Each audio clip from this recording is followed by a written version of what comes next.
broadcasting across the nation from the East Coast to the West, keeping you up to date on technology while enjoying a little whiskey on the side, with leading-edge topics, along with special guests, to navigate technology in a segmented, stylized radio program. The information that will make you go, Pull up a seat, raise a glass with our hosts as we spend the next hour talking about technology for the common person. Welcome to TechTime Radio with Nathan Mumm. Welcome to TechTime with Nathan Mumm, the show that makes you go, technology news of the week. The show for the everyday person talking about technology, broadcasting across the nation with insightful segments on subjects weeks ahead of the mainstream media. We welcome our radio audience of 35 million listeners to an hour of insightful technology news. I'm Nathan Mumm, your host and technologist with over 30 years of technology expertise. Our co-host, Mike Roday's in studio today. He's the award-winning author and a human behavior expert. Now, we're live streaming during our show on 4 of the most popular platforms, including YouTube, Twitch.tv, Facebook, and LinkedIn. We encourage you to visit us online at techtimeradio.com and become a Patreon supporter at patreon.com/techtimeradio. We are friends from different backgrounds, but we bring the best technology show possible weekly for our family, friends, and fans to enjoy. We're glad to have Odie, our producer, at the control panel today. Welcome, everyone. Let's start today's show. Now on today's show. All right, this week on Tech Time Radio, we're diving into some exciting updates and intriguing tech mysteries. Discover the latest changes Apple is making to its products and find out what unusual settlements are making headlines. Next, we take a trip down memory lane to an event that happened 25 years ago at the beginning of the year. The Reddit community has also found a creative way to keep the holiday spirit alive, and there's a new reason to consider where you park for your quick errands. Plus, we have to reveal the impacts of a major data leak and the latest twist in the high-stakes legal battle with TikTok. In addition, we have our standard features, including Mike's mesmerizing moment, our technology fail of the week, if possible, Nathan Naked, and of course, our pick of the day whiskey tasting to see if our selected whiskey pick gets 0, 1, 2 thumbs up at the end of the show. Now, today we're doing something different on the picking. All right, so Marco will explain what's going on here. We're going to be doing this at each beginning of the month, all the way through November, and then we'll be picking it up. We're going to kind of do some taste testing is what Mark wants to do. He's getting crazy. He just wants more, I think, whiskey. Do you think that's what the key is for this? I don't know. This is what we did the very first shows. We did, so we're kind of going back. Except we were sampling like 6 different whiskeys. Yeah, so at least but just think of this. This is like 4 shots. So by the time we're done with this show, we're going to be able to... by the time you're done with yours versus... Because I'm not drinking that much. Okay. I'm just sipping. You're just sipping? Yeah. By the time you're done, yeah, we'll just drag you out. Okay. All right. Okay, well, you know what? Now let's move to the latest headlines in the world of technology. Here are our top technology stories of the week. All right, story number 1. Trump asks the Supreme Court to delay the start of the TikTok ban. All right, let's go to Karen Westland for more on this story. President-elect Donald Trump asked the Supreme Court on Friday to pause the potential TikTok ban from going into effect until his administration can pursue a political resolution to the issue. Trump joined the app during his 2024 presidential campaign, and his team used it to connect with younger voters, especially male voters, by pushing content that was often macho and aimed at going viral. Trump said earlier this year that he still believed there were national security risks with TikTok, but that he opposed banning it. This month, Trump also met with TikTok CEO Shou Chew at his Mar-a-Lago club in Florida to discuss the media sharing app. Back to you guys in the studio. Didn't he want to ban it when he was president before? So, well, no. Actually, for his first term, he loved TikTok because it created competition against Meta and the other apps that were out there that he was all upset with because he doesn't like them. I must be. But hang on, because I remember things changed though. Yeah, things I remember changed. There was this big thing during his presidency about how bad TikTok was. Well, it was bad, but he was also very happy that it was able to compete with the American companies that at that time Zuckerberg he was very upset with and other people that he was upset with. But now what you get these to do billionaire bitch fights. I don't know what that's all about. Yeah, you know what? I'll tell you. This is what we got going on. We essentially have a whole new president in this term here, because now he's inviting everybody to his estate in Florida, and they can just come in. Like Zuckerberg's been there. Everybody just comes and visits him, and by the time they leave, then Trump and him are like best buddies. So he invites the CEO from TikTok over. They got to go kiss a ring or something. I have no idea. All right. Well, this request came as TikTok and the Biden administration filed opposing briefs in court, with the company arguing that the court should strike down the law that could ban the platform by January 19th. Well, the government emphasized its position on the statutes. It needed to eliminate it as a national security risk. In a brief from Trump, though, he says he opposes banning TikTok at this junction and seeks the ability to resolve the issue at hand through political means once he takes the office. In their brief to the Supreme Court on Friday, attorneys for TikTok and its parent company, ByteDance, argued that the federal appeals court erred in this ruling and based it on its decisions of alleged risks that China could exercise control over TikTok's U.S. platform by pressuring its foreign affiliates. The Biden administration has argued in court that TikTok poses a national security risk due to the connection to China. But officials say just because China owns it and ByteDance has that information, that it's turned over its information for U.S. patrons to review and to take a look at, you can't hold them legally liable for having the ability to do something if they haven't done the ability of doing something. So that's kind of where we're at right now. We have this filing that came in last Friday from the administration that says that it's ByteDance company. All right, what's gonna happen? What do you think? So I think this is what's going to happen. I think it will get very close to being removed. There'll be lots of pushback from the app stores, including the Apple Store, the Google Play Store, that this would be a really tough thing to pull it back, because you're going to have to start blocking people. The technology to do this means you have to go onto their phones, which is kind of an invasion of privacy in their app area, remove the app. So is that the government is now going to control what apps you have on your device? I think nothing happens. I think Trump comes on in. I think he does some type of backdoor agreement, and he comes on out shaking hands and says, "We're all good. Don't worry about it. I'll keep the eye on China." That's my. What do you think? What do you think our buddy Espinoza has See, Espinoza hates TikTok, right? Well, yeah. And I like TikTok, and I think TikTok is really good because I think it's nice to have other companies out there competing with the United States companies that we know Meta sells their data to the United States so that they can go through and prune information and find out information about its clients. I just don't like having only one person in a sphere of control. Let's just have 3 or 4 people, and then I really enjoy the way you rationalize this, but.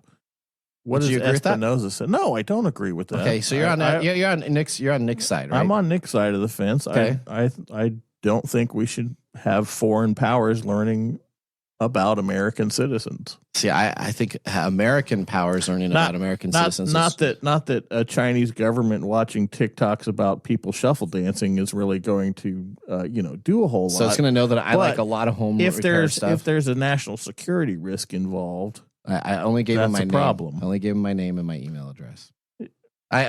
More stuff out there has been compromised by me having a healthcare provider. At the end of the day, it really doesn't matter, because no matter what we do, we talk about it all the time. Everybody gets hacked, and everybody's data is out there anyway. So, and later in today's show, we're going to be talking about. I'll just be positive about that and be like, "Hey, pro TikTok. Let's in fact, instead of just banning TikTok, let's just open it up to all government agencies.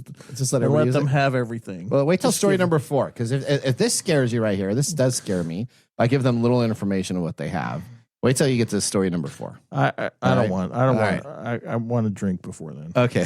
All right. Odie, I think you're up with story number 2. Is that right? Yeah. Beth Patton.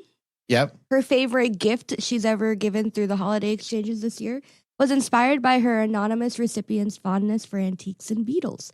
She made a stuffed beetle plushie using antique brocade fabric she found.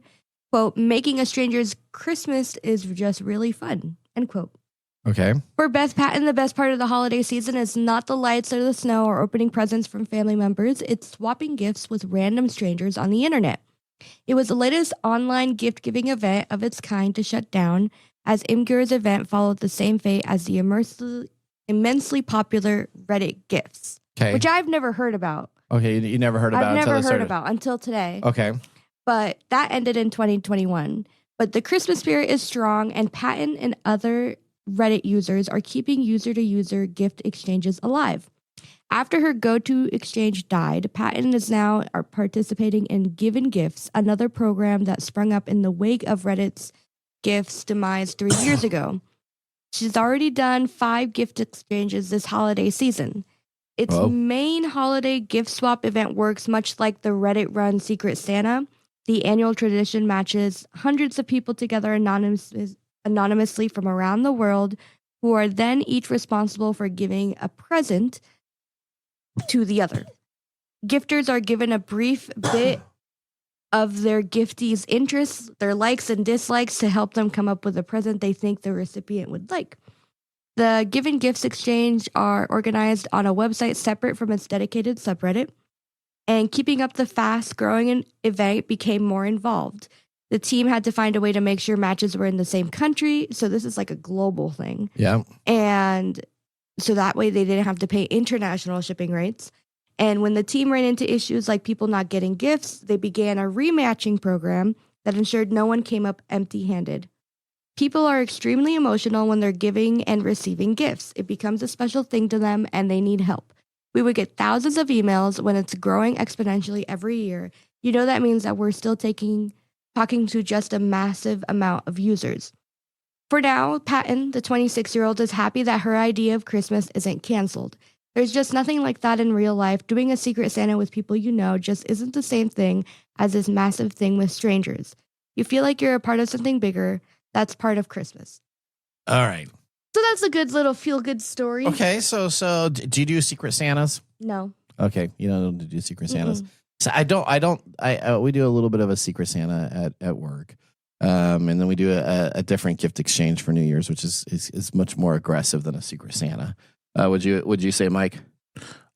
Yeah, absolutely. A little bit more aggressive. Yes, the Mumm family Super Bowl of gift death match. It's a death match of gift giving and taking and throwing and. But you did come out with some nice whiskey. Well, it's fun. It's fun. It's fun. It is. All right, it's so it's very competitive. It's cutthroat. Yeah. So do you understand this gift gifting stuff? They ship all of the stuff to a company.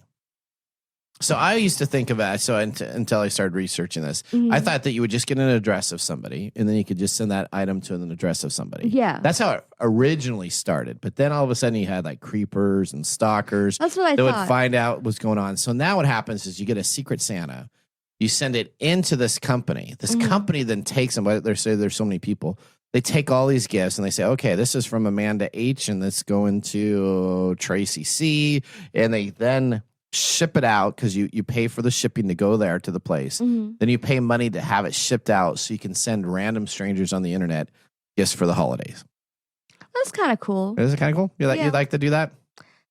I think it would be fun. I think it's better than people are willingly participating other than, how you said at your work. Yeah. Not everybody is super happy and not everybody is fully into getting a good gift that is $30-some. $30 for something. Yeah. A lot of people just try to get away. One, they forget about it and then they don't do it. Or two, they don't want to spend up to the exact amount. Or like in the office when Michael just spent way too much and then other people were, fighting over one specific item. You mean Michael Scott from The Office? Yeah. Okay. Yeah. Yes, with the iPod. With the iPod. Yeah. Because he wanted to have the great gift, right? Yes, that shows one of the problem areas of these types of things. All right. Well, exactly. Speaking of problems, you know what? There's a lot of problems with people parking where they shouldn't. And I'm guilty of this. Are you guilty of this? Are you guilty of parking in the bus lane? No. But listen, Capitol Hill is a minefield on its own. If I want to park in the center lane and put on my little caution lights for the 5 minutes that I'm picking up a pizza, screw that. I'm doing it. Whoa. Well, not days anymore. May be numbered. All right, I think Mike has a story for us. It's not a bus lane; it's the center lane. Well, hey, don't be giving spoilers out yet. Worse. Here you go. You're up, Mike. Yeah, if you're the kind of person that likes to park in the bus lane for a quick errand, you might want to think twice because the nation's biggest transit systems are now using AI-enhanced cameras to keep bus lanes clear of illegally parked cars. The company behind those campers is a startup called Hayden AI, which offered to demonstrate how they work in real life on the streets near its offices in New Jersey suburbs. Cameras are mounted inside the front windshield of the bus where they can take in everything that's happening in the front of it. The system analyzes those images to decide if it's looking at a vehicle and whether that vehicle is stopped somewhere it shouldn't be.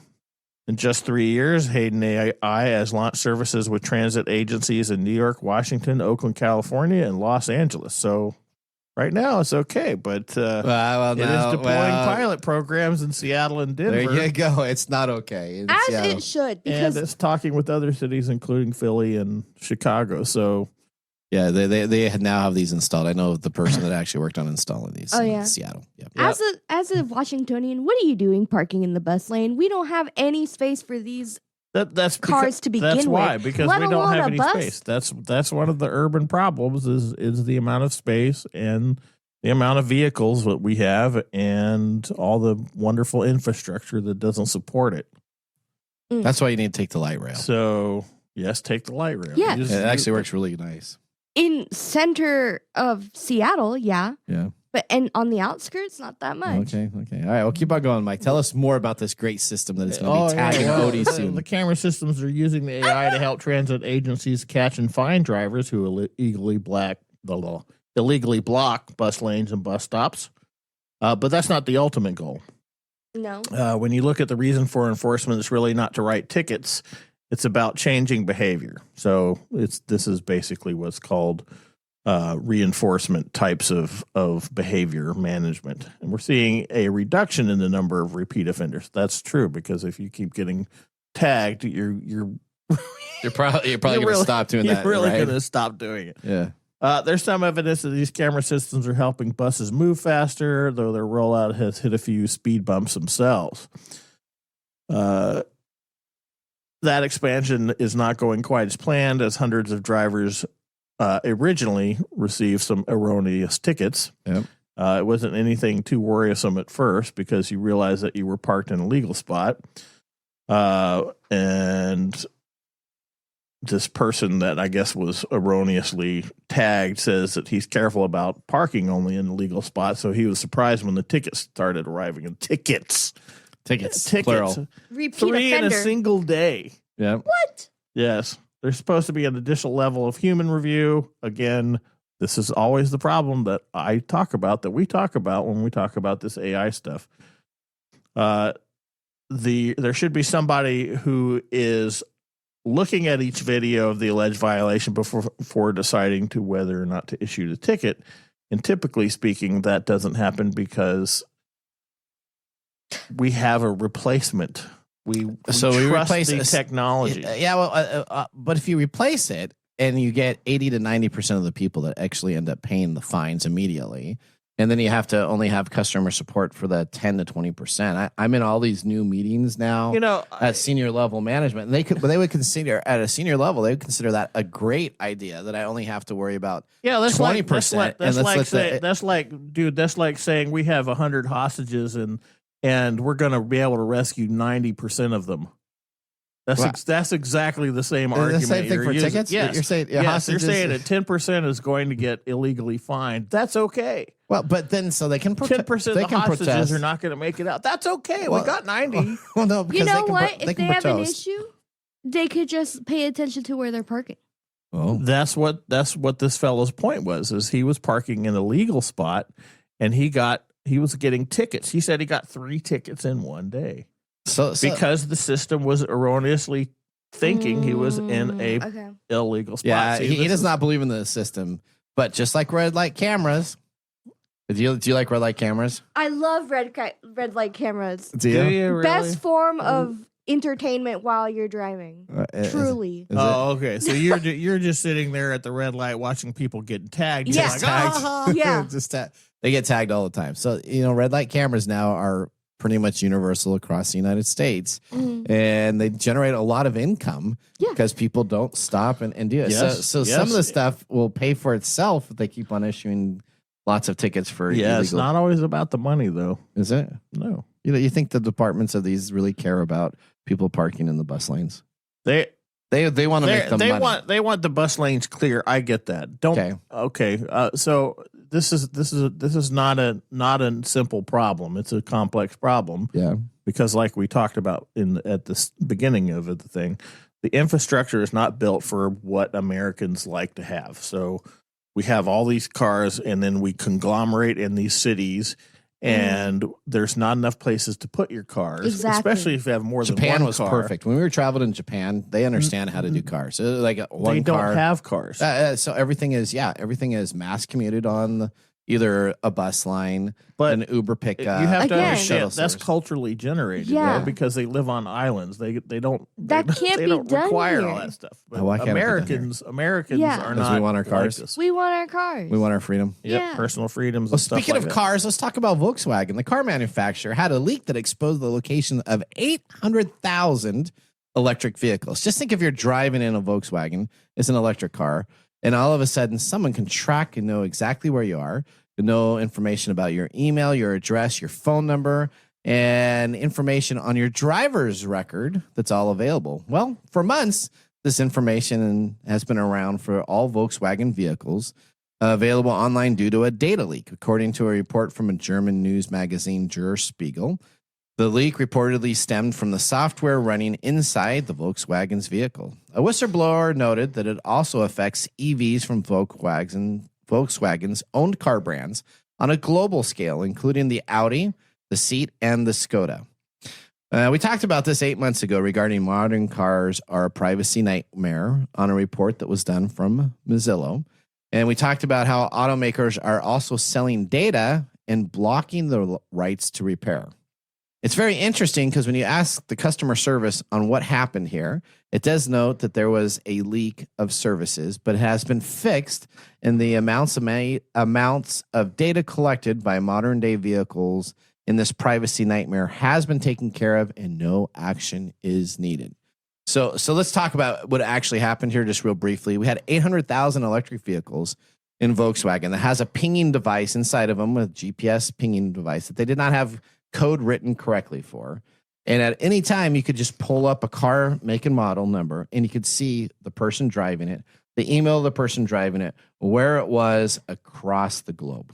Does that make you feel safe to buy a new Volkswagen? Oh, yeah. I always want everybody knowing where I live. Exactly. And where I park. And your phone number. Especially if I'm in a bus lane. Your bus lane. What's interesting about this is there's no recourse for Volkswagen. They just say that they had a leak and they took care of it. And as that information was available online for people to look at, just freely available, nobody hacked into it.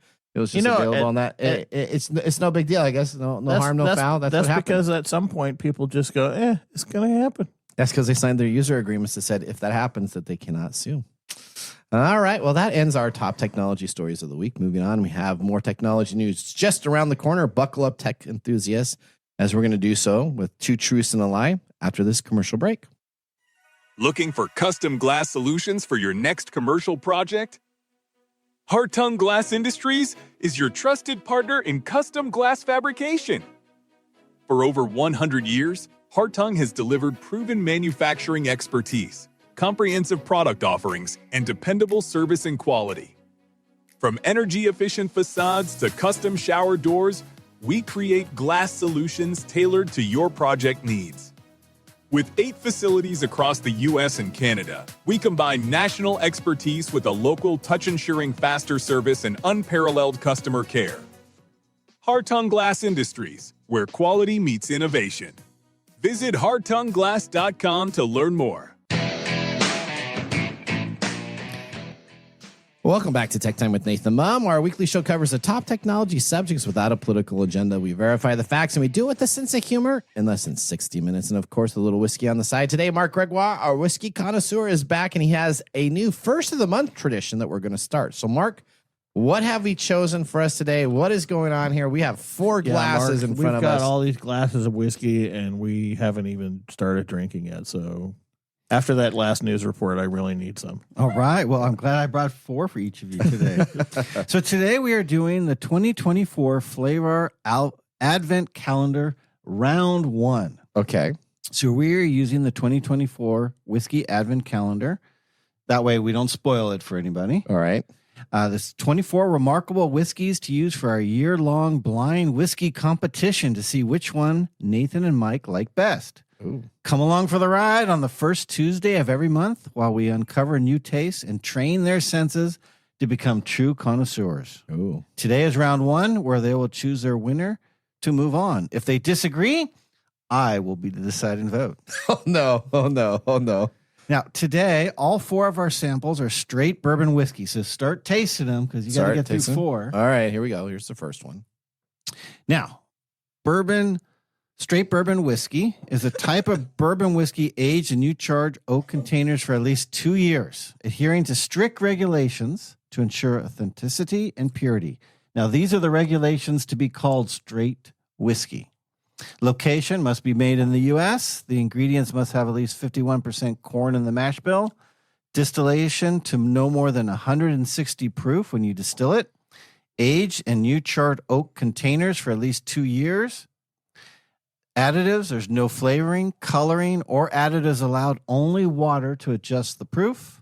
The proof must go into the barrels at no more than 125 proof, bottled at less than 80 proof. And the labeling, if it's under 4 years, there must be an age on the bottle. If there's no age on the bottle, you know it's at least 4 years. Wow. All right. Okay. All right.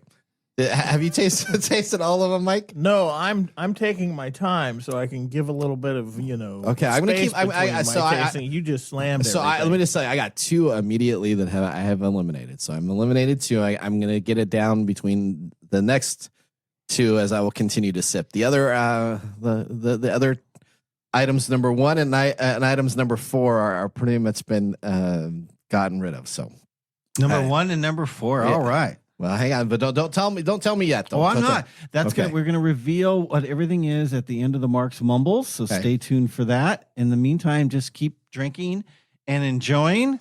But remember, drink responsibly because heaven can wait. All right. With our first whiskey tasting completed, our first 4, let's move on to our feature segment. Today, we have a rare segment that tests our staff with what is true and what is not. Let's start our next segment. And now we have 2 truths and a lie. And now we have 2 truths and a lie. We have 2 truths, 2 truths, 2 truths, and a lie. All right, here's what we got. I'm going to ask you guys, these are 3 headlines out of the news, and you're going to choose which one of these is correct. Odie, you're up on this one too. So here we go. Let's take a look. Number 1 story, the most pirated TV show in 2024 was Avatar: The Last Airbender. A young boy known as the Avatar must master the 4 elements' powers to save the world and fight against an enemy bent on stopping him. So that's story number 1. Story number 2, Samsung bespoke fridges are adding AI that will look inside your fridges and analyze your grocery needs, and then put in an automatic Instacart order.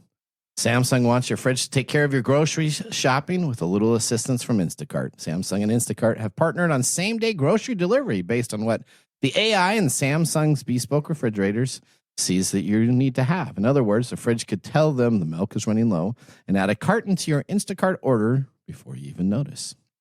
And story number 3. So that's story number 2. Your refrigerator is now ordering stuff for you from Instacart. Story number 1, the most pirated show was Avatar. And story number 3, Apple CEO Tim Cook is the next tech executive to donate $1 million to the president-elect Donald Trump's inauguration committee. Cook's donation follows similar comments and commitments from OpenAI CEO Sam Altman, Amazon founder Jeff Bezos, and Meta as the big tech companies and executives work to curry favor with the incoming administration. All right. So I never knew that this inauguration committee, this inauguration money was ever like this big deal. But this guy has now got over $10 million in his war chest for what's the inauguration? Is it just for the party? I need to find out more information from that because I don't know if that's just to throw the party or it's for the whole ceremony, the swearing in. It's for all of that. They bring bands. Yeah. Okay. It's going to be the biggest one ever. Wow. So that one is a true one, huh? Well, I don't know. Okay. Well, did you listen to everything in there? Are we sure that Open's AI CEO Sam Altman and Jeff Bezos and Meta have also donated $1 million? So that was the little trick I could have thrown in there, right? Yeah, we know your game, buddy. Okay. Or all right. So okay, Odie. All right, are you trying to look online real quick? I'm on Facebook. You're on Facebook. Okay. All right. Which one of these three do you think is the lie? As much as I love Avatar: The Last Airbender, Yeah. I think that's the lie. Oh, you It's think the that's the most- lie? Yeah. Okay. It's too good to be true. Okay. In my all right. eyes. All right. That's your lie. Okay. Mark, what's your lie? I had the same thought as Odie, except I don't want number 3 to be true. So I'm going to say that one's not true, even though I'm probably wrong. Because I just can't fathom that. Tim Cook, an Apple CEO, giving him money. All right. So he's got number. Well, Mike, it's up to you. There's 2. Yeah, I'm gonna go with Odie here. I'm gonna say that Last Avatar is the false one because I can really believe that AI is trying to tell me my milk is low and gonna try and order it Yeah. online. Okay. And I feel like I'm pretty sure that donating $1 million to the inauguration fund is a normal behavior. Okay. All right. Well, so let's just talk about number 2. Samsung's fridge of AI is going to be adding there. Guess what? That is going to be happening in CES, which we're going to be talking the best of CES from 2024 coming on up. So that was a correct So if that one story. is true. That means That's Nathan true. did not win today. I did not win today. That is absolutely what that means. And Apple CEO Tim Cook is donating $1 million to the president-elect Donald Trump's committee. So I was correct that was true, but I just You didn't want it couldn't- to be. I couldn't vote any other way. So the most pirated TV show in 2024. Does anybody have a guess of what it was? It was not Avatar: The Last Airbender. So I knew that was the lie, so I Googled it because I was curious. I know what the answer is. Oh, see, you can't, so you you know can't the say what answer. the No, answer no, is. no, Okay, that's fine. It's so obvious. It wasn't Avatar: The Last Airbender. So that was No. the second most downloaded. So that was actually okay. number 2. That's the runner-up. But number I'm 2 gonna was think less than half of Wait a the second. pirated. Avatar: The Last Airbender, the Netflix version or the original the The version? original Netflix, show. the Netflix, because it came on out in Okay. 2024. Okay, Rings of okay. Power? And it wasn't Rings of What? Power. No. Yeah, You're talking about the- you're everybody's got talking about- Amazon Prime. You're talking about the This- original, last, No, he's Airbender. talking No, they about came- the live action one that the Amazon. dumb movie. No, no, Oh, no. not better live action. Okay, Netflix because I don't came have out with the Netflix, live so I action. don't know. Oh, Netflix. okay, Yeah, okay. I think probably the most pirated one was what's that Netflix show called? This one of the best. It's the best Netflix show. The Last of Us. No, What? not No. that one. Okay, Was not it that The one. Last That's of Us. HBO. So You this just really put your foot in it, didn't you? So here- You're like, yeah, no, Mike, it's The Last of Us. no. So HBO is normally the number 1 downloaded deal because most people don't have HBO. Yeah, That who is the pays for key. HBO? That is the key. I So the do. House of Dragons series continued this season. You know the House of Dragons. Yeah, I don't really like that one. Okay, well, that was the most pirated by over double what was the The second last, one, which is the last dragon or the No, dragon? No, the House of The Dragons. House of Dragon was the most yeah, pirated. so it's a Game of Thrones reboot. Yeah. Oh, I know what it is. Oh, I just okay. don't think it's worthy of. Like maybe it's worthy of pirating. I don't know. Well, a lot of people don't have HBO, like Nathan just said. So that's Yeah, the key. Like, yeah. like Or when since you, Everybody has Or Amazon Mike, Prime. since Yeah. it's not good, is it worth in pirating versus that's paying my- for HBO? Yeah, that's my thing. Is if So you wouldn't want it on pirated, let alone you wouldn't pay for it. no, on I HBO. wouldn't pirate it if I were a pirate. Okay, well, there you go. Okay. So good job, Odie. yeah. Did you find that it was the House of Dragons? Did you look at it real quick? And it Well, came out? I just couldn't believe that the live because Mark and I went into a whole discourse about it did. last year. I know. I could not believe that is the most pirated one. Well, yeah. Well, that ends our 2 truths and a It's lie. the second most pirated one. Yeah. Now on to If it Mike's. had been One Piece, that maybe. Yeah. Oh, that was a pretty good show, actually. I enjoyed the live action One Piece a lot. All right. The the movie, the old movie. No, No, the One show. Piece, the new show on Netflix. new You got One series. Piece. yeah, because all Mike needs to get Netflix. Clearly, Mike does Mike, not have you're Netflix. so Mike behind, need, yeah, man. Mike need. So somebody needs to call Tim Cook and have him give it some of that inaugural free so that I can get Netflix. I can just get a private invite to go down to Trump's estate down in yeah, Florida. I don't pay for Netflix. Did you realize that he just named his property? Mar-a-Lago? Yeah, so he just named it. So I mean, so he just decided, you know what? I'm going to call it something, and then instead of anybody coming on over to my Florida house, you're just going to come on over to this name that I did. It just kills me. He just decided to market his Are we own house. surprised by this? So this is now this is Nathan this is Land now stuff. Kingdom Come. So when you come into my house, and you come into the studio. You're now coming into Kingdom Come. get so out of You know, Nathan, I don't want to defend anybody. Uh-oh. However, that is not an uncommon thing to do. Is it? And it's actually been shown in real estate. If you actually name your property or have a name for it, it actually increases its value too. Really? Yeah. That's why I'm gonna name my property apartment complex. Yeah. It's- Oh, well, there you go. Okay, There we go. On to the All next right. story. there's the get out of that All right. story. Let's move on now to Mike's mesmerizing moment. Welcome to Mike's mesmerizing moment. What does Mike have to say today? All right, Mike, here you go. How do you feel about getting an AI ticket for committing an infraction? Why do you always have to ask me AI questions when Well, you know how I because it's feel? fun. about it Because already? it's fun. You There's- don't like it. Well, he does like it. He's very positive about it. Yeah, I'm super positive that I want all AI to track my movements, what I eat, when I pee in my toilet, where I Oh, park. I'm actually looking forward to that. That was Because CS. that can tell you so Yeah, much. they have Yeah, it with CS. Yeah, your the water kidneys, from the man. toilet. Yeah, it'll Yeah. tell me if my kidneys are failing. That's something. You got yeah, kidney that- stones or I'm getting so old that. all right. that's How do you my feel about annoying. getting an AI ticket for committing an infraction? You know what?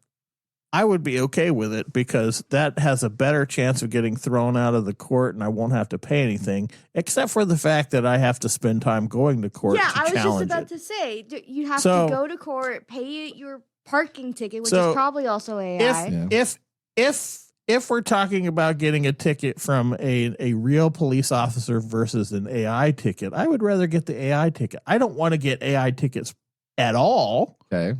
But if I have to decide whether or not I'm going to get a ticket from a real cop or an AI cop, I would prefer the AI one because that would be easily challenged in court. Okay. All right. Well, thank you, Mike, for your mesmerizing moment. I don't think that was very mesmerizing. Neither do I, but that's all right. It's your moment. All right. It doesn't really talk about human behavior. Well, so, no, but you had the AI ticket things. I was just curious. People like to learn a little bit about Mike. no, they already know that I don't like AI that much. Okay. Well, they're learning. If they're new to the show, If you're new to the show, I don't like AI. I think it's irresponsible and way overpowered. All right. Up next, we have This Week in Technology. So now would be a great time to enjoy a little whiskey on the side as we're going to be doing so during the break. You're listening to Tech Time Radio with Nathan Mumm. See you in a few minutes. Hey, Mike. Yeah, what's up? Hey, so you know what? We need people to start liking our social media pages. If you like our show, if you really like us, That's we could use your support on patreon.com. Or is it Patreon? I think it's Patreon. Okay, Patreon. If you really like us, you can. And you say I'm like the us English in guy? Patreon.com. I butcher the English language? You know you butcher the English Okay, language so it's all the It's time. patreon.com. Patreon.com. If you / really like our show, you can subscribe to Patreon.com and help us out. Oh, and you can visit us on that Facebook platform. You know the one that Zuckerberg owns? The one that we always bag on. Yeah, you can. We're on Facebook too. Yeah, like us on Facebook. You know what our Facebook page is? Tech Time Radio. At Tech Time Radio. Yeah. You know what? There's a trend here. It seems to be that there's a trend, and that's Tech Time Radio, Or you can even Instagram with us. and that's at Tech Time Radio. That's at Tech Time Radio. Or you can find us on TikTok. and it's Tech Time Radio. It's at Tech Time Radio. Like and subscribe to our social Like media. us today. We need you to like us. Like us and subscribe. That's it. That's it. That's that simple. And now, let's look back at this week in technology. All right. This Week in Technology, we look back to January 1st, 2000. It's been 25 years since Y2K was a world scare. What seemed like a joke now caused IT people in the world in 1999 to freak out.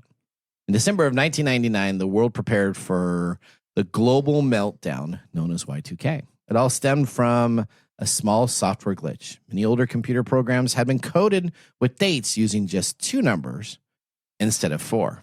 At midnight of December 31st, it could misrepresentate what was going on with a 00 for the year 2000, which spread wide panic that this error could revert everything back to the early 1900s.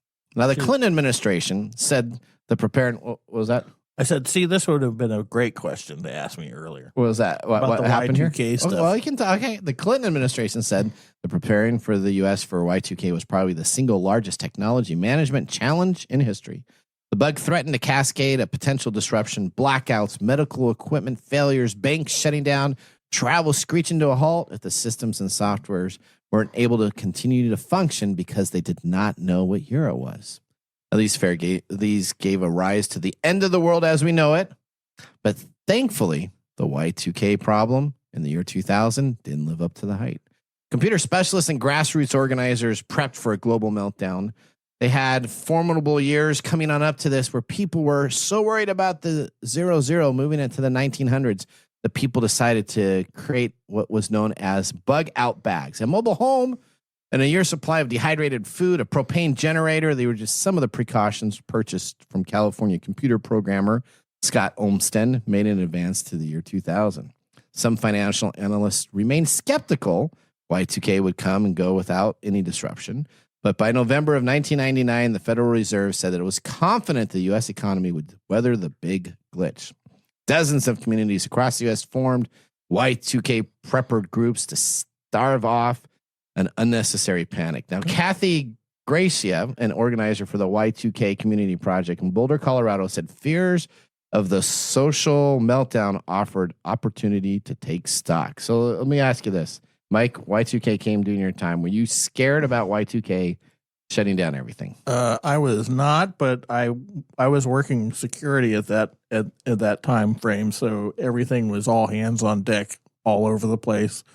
We had to lock down our facilities. We had to make sure nobody was trying to break in. We were, advised that we might have looters, and it was crazy. This is a really good instance of mass hysteria on a societal level. I think it was probably even larger than maybe some of the COVID lockdowns and scares. It's a little different because that is more of a disease that could kill you, but this was like the whole economy was going to end. Arguably, the Y2K problem could have contributed to the lack of response for the COVID problem. Okay. I mean, that you could argue that some people were like, remember when Y2K came around and nothing happened? That's a good point, because I remember when Y2K come, I was kind of one of the poo-pooers. This was overblown, the whole thing. But now being over 35 years in the tech industry, yeah, I think it was a really good job by the engineers and software coders that we had a few years to work on it, and the problem got dealt with. They did with upgrades. I worked for a large software company down in Redmond, Washington. Go ahead and say it. It's okay. You can admit it was Microsoft. Well, I didn't say that, but you did. Okay. So, and it was all hands on deck. And I was an IT person providing high level support to billionaires at the time. So I was in an executive support position, and we had all hands on deck, and we had people literally fly to remote locations. Most of the executives at Microsoft were at like remote locations that they flew to. And they were bunkering down to ensure in case things went bad. This is the bigwigs at the software company. Yeah. Were scared of what was going to happen, and they bunkered down. And then all of a sudden, everybody watched Sydney, right? So that was everybody was watching to see what happened in Australia. And then when Sydney didn't crash and things were still running there, then all of a sudden there was this big, yes, we may be able to make it. And then what we didn't realize, which is interesting now, is that this is such a global event that we could watch other nations as their time rolled over at different times and then see how things were going. Because by the time it hit through UK, as it was coming through and there was no issues, then all of a sudden we got big emails coming on out. It looks like this was a little bit overblown. We've been able to fix this. Totally overblown. Don't worry about it. You can stand down. So it was a very interesting deal because it didn't even come to the United States by the time that we were back on minimum staff, back to just regular support. I managed a 20-something person security force at this one facility. Yeah. It was a tech facility. Yep. And we were all outside watching fireworks go off. That's all we did on New Year's 1999 was watch fireworks. All right. Mark, did you do anything in particular? I partied like it was 1999. Oh, okay. All right. I would ask Odie, but Odie does not remember the white. Odie- Sox. I was little born bit- 7 months later. Oh, So, okay. I mean, there you go. Yeah. Okay. non-existent. And then a year later, we had our actual real problem. What was that? In 01? Yeah. What? What happened in 01?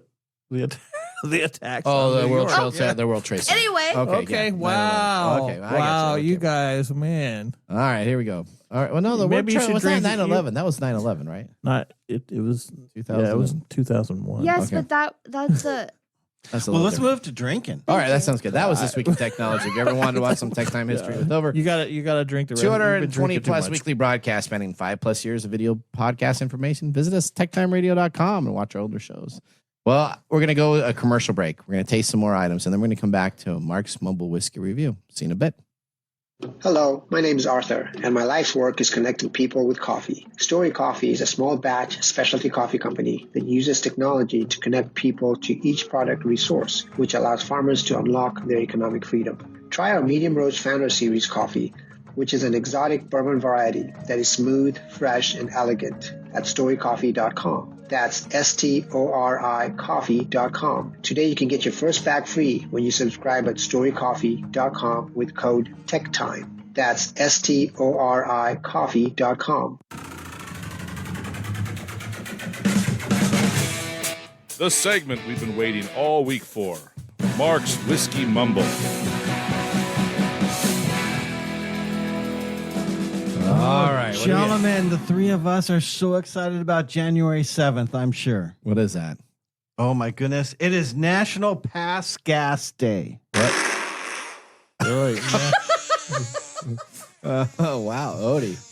Odie, those are beautiful sound I effects. think every day is National Fart Day. National Yes, Pass? but this is with no... Regret? Yeah, no regret, no... What do you call that? No hatred. Silent but deadlies? Oh. Yeah. So, it's no better time than to express ourselves and free our bowels of stale air without shame, as Odie said. Oh, Yeah. okay. Okay. So we can crop dust the aisle in Safeway and be okay with it. You just let them know it's January 7th. Okay. It's okay because passing gas is one of those things that will make everyone giggle, Yeah. from children to adults. Do you know that the gas we pass contains methane and hydrogen? Yes. Making it flammable. All guys know Terrence this. and Phillips. This That's is- on South Park. But don't worry, you need an insane amount of gas to be able to burst into flames just from passing gas. No, So, but you can get some really good you can get a little party color. tricks going on. So you can keep on passing as much gas as you desire, Mike, today. Okay, well, Okay. There you I go. should have ate some beans before I showed up. I this got you morning. covered, Mike. Thanks, man. Now, you know what else produces gas? What's that? Our listeners know. Oh, what's that? The yeast during the making of whiskey. yeast. Oh, yeast that's does. right. Our samples here release trace amounts of carbon dioxide and methane, among other gases, while fermenting. How about that? So we have bacteria farting in your liquor. Oh, okay.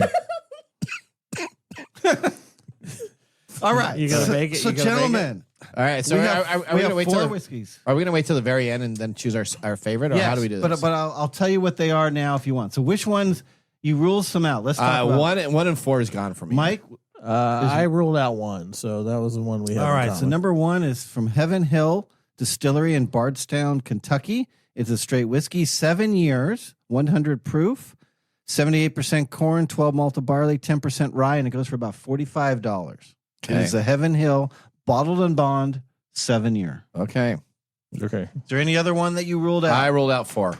Mike is. I guess if I have to rule out something, I ruled out 3, but I had. Is 3 still in Oh, contention? 3 is still in my contender. Well, I'll tell you what everything is. Okay. because I don't. You guys already have Okay. had the sips. So number 2 is chicken cock. Okay, I'm gonna just rule out What is that? on the name. Chicken cock. Okay. Kentucky Straight Bourbon. It's from Grain and Barrel Spirits. Bardstown Bourbon Company distilled it. Straight whiskey. It's non-age stated. 90 proof. 70% corn. 21% rye. 9 malted barley. $60. I've actually bought that before. It's got Yep. a red chicken. You've been That's the on. It's logo. been on the show before. Yep. You're a chicken cock, are you? No. Can't see anyone Number behind. 3 is Pinhook Kentucky Straight Bourbon That's kind of. I'm liking that one. from CJS Beverage Corp. It's distilled at Castle and Key Distillery in Frankfort, Kentucky. Straight whiskey, non-age stated, 98 proof, 75% corn, 15% rye, 10 malted barley, $43 for this one. Okay. And the final one, number 4, which you did not like, and Mike has not ruled out, which is so shocking. Okay. It is Remus Highest Rye Bourbon. Okay. I don't think that's shocking because you have been trying to get me to become a rye fan, and I have been totally going on that. So this is from Ross and Squibb, which used to be known as MGP from Indiana. Straight whiskey, 6 years old, 109 proof, 51% corn, so the minimum corn it can be to be called a bourbon, 39% rye, and 10% malted barley. It goes for $55. All right. Okay, well, we'll see which ones are at the end of their show. Yeah. Whiskey and technology are a great pairing, just like the comedian classic gems of Laurel and Hardy. Did you know that they appeared as a team in 107 films, starting in 32 short silent films, 40 short sound films, and 23 full-length feature films? I did not know they did that. They were that. That's a lot. Did you like that information? No. All right, let's prepare for our technology fail of the week, brought to you by Elite Executive Services. We are out of time. Congratulations. You're a failure. Oh. I failed, did I? Yes. Did I? Yes. Did I? Yes. All right, well, today's failure comes to us from the world of Apple and CPSC. Now, Apple AirTags had to add a new child safety battery warning. Apple is adding the warnings to comply with law mandating labels on products with buttons, cell, or coin batteries. Apple has added warning labels to AirTags and their boxes to comply with the law requiring the label of the product with buttons, cell, or coin batteries that they could be ingested by children, according to the U.S. Consumer Product Safety Commission in a press release. AirTags imported to the U.S. after March 19th, 2024, which was when the law was known as Reese's Law, went into effect, did not have the required on-product, on-box warning concerns for the severe risk or injury of battery ingestion if these small batteries are not kept out of reach of children. Now, Apple AirTag battery compartments have the warning symbols. Apple has updated all the boxes to include required warning statements. And we are here to help remind people that anytime your child decides to ingest a battery the size of over a quarter size, please make sure you get it taken care of because these batteries could be dangerous. Can you believe that? I have my own personal opinions. I'm just reporting the news. Okay, all right. So how can you swallow something this big? These are huge. I remember little things, little bullets that I used to have as kids. That we have. I understand it wasn't batteries, but there was those little batteries that you used to have that you put together. You know, children are not of supervised? a certain age are going to put stuff in their mouth and they're going to swallow stuff. I mean, one of my memories of my own children is when my eldest son, actually choked on a nickel, so I had to I had to do the Heimlich on him. Okay. So this is obviously a concern for little children. Yeah. I don't know why older children are swallowing these things. I don't know why anybody would swallow these things. It's like why would anyone eat Tide Pods? They're just dumb. Of course, you know. I might have a whole generation that did that. Maybe I have well-meaning parents that want to be able to locate me wherever I am. Is that what you have going on? So here, okay. Instead of putting this on their clothes, they just I don't know. I I shouldn't joke about this, but I mean, it's interesting that this is all about putting a warning on a label when people should understand that small objects get swallowed by children all the time. My parents didn't care about me. They just let me go out and play, and I figured out how to survive on my own. I must have ate a bunch of batteries, and I'm still Gen X kids were probably the last generation that experienced outside real life. Okay, is that what you're saying? Okay, yeah. All right. So Odie, your life everything is all. We didn't have bike helmets. Yeah, don't look like that, Odie. We didn't have bike helmets. We have seatbelts. We had lawn darts. Yeah, I remember those big. I still have those lawn darts too. I know you do because you have everything. No, hang on now. Okay, let's move on now to our Nathan Nugget. This is your Nugget of the Week. All right, here we go. Do you know Apple? Okay, everybody listen up. Here's your, what is that when they used to come on Saturday morning cartoons and they provided you educational updates? What do they call those things? It was like conjunction junction. There was like Schoolhouse PSAs. Rock? Schoolhouse PSAs. Rock. Here's your PSAs. That's Here's a public service announcement. yeah. So this is a PSA for everybody that's listening. For on Tech Nathan, Thursday. Saturday Apple- morning cartoons is Apple, a PSA. That's right. Apple will pay $95 million to people who were spied on by Siri. You can get up to $20 for each device you bought that you accidentally activated Siri on. Apple has agreed to pay $95 million in a settlement with users whose conversation were inadvertently captured by its Siri voice assistant and potentially overheard by human employees. Overheard by human. So maybe that's why Apple's paying Trump $1 million as part of the settlement. The proposed settlement reported by Bloomberg could pay as many devices, $20 per device, up to 5 Siri-enabled devices. That means if it's approved by a judge, you could receive $100 in your pocket. How do have I prove that Siri is devices. spying on me? Yeah, thank you, because that literally happened to me 2 weeks ago. Okay, if approved, the settlement, listen up here. If approved, the settlement would apply a subset of U.S.-based people who owned and bought a Siri-enabled iPhone, iPad, Apple Watch, MacBook, iMac, HomePod, iPad Touch, Apple TV between September 17, 2014, December 31st, 2024. 10-year gap. A user would also need to meet one major criteria. They must swear under oath that they accidentally activated Siri during a conversation intended to be confidential or private. You could do this. Was that? You could do this I know. because of that incident when Yeah. at the radio station. Yeah. I know. When Siri started. Yeah. I know. Independently how they claim. The initial class action suit This against is why Apple you're talking about it. followed a 2019 report. I can actually say that it wasn't supposed to do it. Alleged Apple third-party contractors regularly heard confidential information, including medical information, drug deals, couples having sex, and other items that were out of Siri's control. So when can I do this with my Amazon devices? Wait. How did Alexa, gosh, she's just going off all the time. Yeah. You know, sometimes she turns Alexa on music sucks. now when I don't even ask for it. All of a sudden, I'm sitting there and like music. Comes on, I want to Mexican know music. how I said this. I don't know. Mark says that he keeps on asking Siri to do the Mexican music. And I don't mind. That's right. I love mariachi music. That's right. Yeah. All right. I want to know how you turn it on while you're, doing Anyway, it. All right. Wow. You know, Your trigger word is the same word as the. Are you saying, oh, Siri, oh, Siri, oh, Siri? All right. Okay. Well, now you know what? With that great visual in my head, let's move on to our pick of the day whiskey tasting.